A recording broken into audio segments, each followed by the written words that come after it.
In Southeast Asia, the Philippines has drawn a new line on the map, one that marks not just a shift in geography, but a turning point in the region's history. This is more than a cartographic update. It's a statement of intent, a visual declaration that the status quo is being challenged.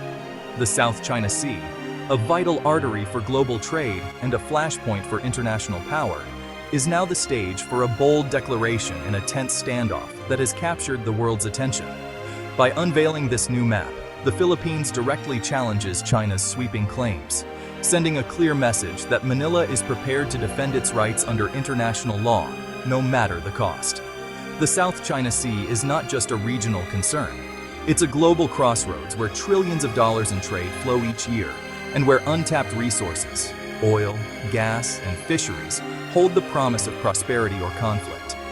For years, the ambitions of a rising superpower have collided with the sovereign rights of smaller nations here, creating a simmering tension that has threatened to boil over. By redrawing its maritime boundaries, the Philippines confronts this reality head-on, asserting not only its territorial claims, but also its national identity and its vision for the future of its people. The new map stands as a counter-narrative to China's 9-dash line, wielding the tools of law and diplomacy to stand firm against pressure and intimidation. As of December 22, 2025, the world is watching closely. Will this bold move spark meaningful dialogue, or will it escalate tensions to new heights? The Philippines has made its move on the global chessboard, signaling a new era of strategic calculation and international scrutiny. Now, the world waits to see how the other pieces will respond, as governments and leaders weigh their next steps in this unfolding drama. The line is drawn, and the future of one of the world's most important waterways, crucial for commerce, security, and peace, now hangs in the balance.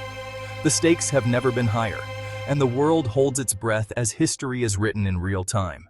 The South China Sea dispute is centuries in the making, rooted in a complex tapestry of history, ancient trade, and evolving national narratives. For generations, these waters have been a crossroads for merchants, explorers, and empires, shaping the destinies of the nations that border them. China's 9-dash line, first drawn in 1947, claims nearly 90% of the sea, overlapping with the exclusive economic zones of the Philippines, Vietnam, Malaysia, Brunei, and Indonesia. This sweeping claim is based on historical maps and interpretations, but it has never been universally recognized. The discovery of vast oil and gas reserves, combined with the rise of global shipping, transformed the South China Sea into a strategic and economic prize. Today, trillions of dollars in trade pass through these waters every year, making control over the sea even more contentious. The US and other Pacific powers have long pushed for freedom of navigation, challenging what they see as excessive and unlawful maritime claims. Their presence is a reminder that the dispute is not just regional, but global in its implications. In 2016, the Philippines won a landmark case at The Hague, with the International Tribunal ruling that China's 9-dash line had no legal basis under international law. This decision was celebrated as a major victory for smaller nations standing up to larger powers. Beijing, however, rejected the ruling outright, accelerating its campaign of island building and military expansion. Artificial islands now bristle with runways, radar systems, and missile batteries, changing the landscape of the sea. Chinese vessels now routinely harass Filipino boats, making confrontation and tension a daily reality for local fishermen and coast guards. These encounters often escalate, raising fears of a larger conflict. The Philippines' new maritime lines are a direct response to years of legal victories ignored and escalating intimidation. Manila is determined to assert its rights and protect its people's livelihoods. This is not just a legal exercise, it's a stand against a long history of frustration, power imbalance, and the struggle for sovereignty. For many Filipinos, the issue is deeply personal. The cycle of action and reaction continues, with each incident adding to the region's uncertainty. The future of the South China Sea and the peace of Southeast Asia hangs in the balance. The new map is Manila's answer to a history of defiance, a symbol of resistance and hope for a more just maritime order. The conflict's roots run deep, and its resolution remains uncertain. As the waves continue to crash against contested shores, the world watches, waiting to see what the next chapter will bring. On December 1, 2025, the Philippines enacted the Maritime Zones Act, redefining its maritime boundaries. The law codifies the 2016 Arbitral Award, establishing a 200 nautical mile exclusive economic zone and naming key features like Reed Bank and Scarborough Shoal. Officials insist this is not provocation, but clarification, affirming rights under international law. The act followed extensive consultations, building national consensus, and preparing for diplomatic fallout. The government quickly registered the new map with the United Nations, signaling its intent to defend its claims. By codifying its zones, the Philippines strengthens its legal basis for patrols and protests against foreign incursions. The law empowers the Coast Guard and Navy to protect resources and enforce sovereignty. It also reassures international partners and investors of Manila's commitment to a stable, rules-based order. This is a bold assertion of sovereignty, backed by law and political will. The Philippines has drawn its line. Now it must defend it. Beijing's response was immediate and forceful. China declared the Philippine law illegal, insisting it infringes on its indisputable sovereignty. Chinese vessels doubled around contested features, with aggressive maneuvers and water cannon attacks on Filipino boats. Beijing's strategy delegitimized the law internationally and assert control on the water. State media denounced Manila as a pawn of the US, while Chinese ships blocked Philippine patrols. This gray zone campaign avoids open conflict, but enforces China's claims through intimidation. Economic retaliation, boycotts, tourism bans remains a threat. China's military buildup continues, signaling it won't back down. The Philippines' legal move has been met with hard power. The standoff is set to intensify. The Philippines' move has reshaped regional alliances.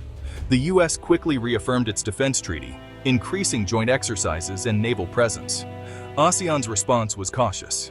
Some states quietly supportive, others wary of angering China. Japan and Australia backed Manila, boosting defense ties and support for a rules-based order. Countries with close economic ties to China stayed silent, revealing regional fault lines. Domestically, the law sparked national pride and rare political unity. The government's approval soared, but so did expectations for enforcement. Failure to protect maritime rights could erode public trust. The diplomatic and political stakes are high, both at home and abroad. The region's balance is shifting. The South China Sea's riches are central to the dispute. Filipino fishermen rely on these waters, but Chinese harassment has driven them from traditional grounds. The new law aims to protect their livelihoods, but risks of confrontation have grown. Reed Bank's untapped oil and gas are vital for Philippine energy security, yet Chinese intimidation stalls exploration. The law could attract investment, if Manila can ensure safety. 1/3 of global shipping passes through these waters. Any disruption would shake the world economy. China's economic leverage, trade barriers, tourism bans, remains a constant threat. The Philippines must defend its rights without triggering economic backlash. The stakes range from a fisherman's daily catch to global financial stability. The economic pressure is immense. The outcome will shape livelihoods and markets worldwide. Beyond the realm of politics and international headlines, the true human cost of this conflict is shouldered by Filipino fishermen, whose lives are deeply intertwined with the sea. For countless generations, these families have relied on the West Philippine Sea for their livelihood. Now, they face daily fear and growing uncertainty about their future. Chinese vessels routinely chase, block, and even confiscate their hard-earned catches. Water cannons not only damage fragile wooden boats, but also put lives at risk, leaving fishermen vulnerable and exposed. "We are afraid to go there now," confides one fisherman. "They treat us like thieves in our own water, as if we have no right to our ancestral fishing grounds." Economic hardship is mounting. Many are forced to abandon fishing for low-wage jobs in cities, eroding a centuries-old way of life and breaking apart tight-knit coastal communities.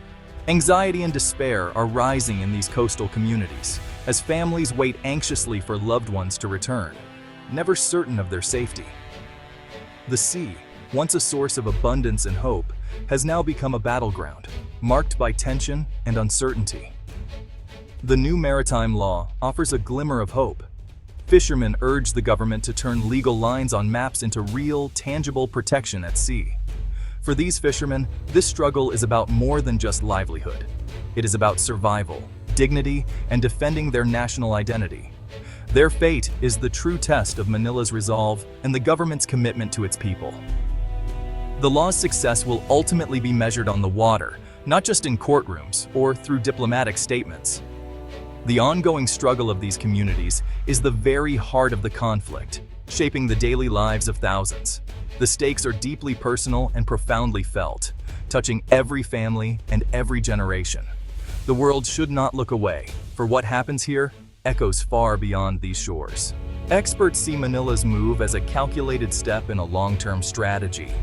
By codifying the arbitral award, the Philippines strengthens its legal and diplomatic hand. It's lawfare, using legal tools to counter China's gray zone tactics.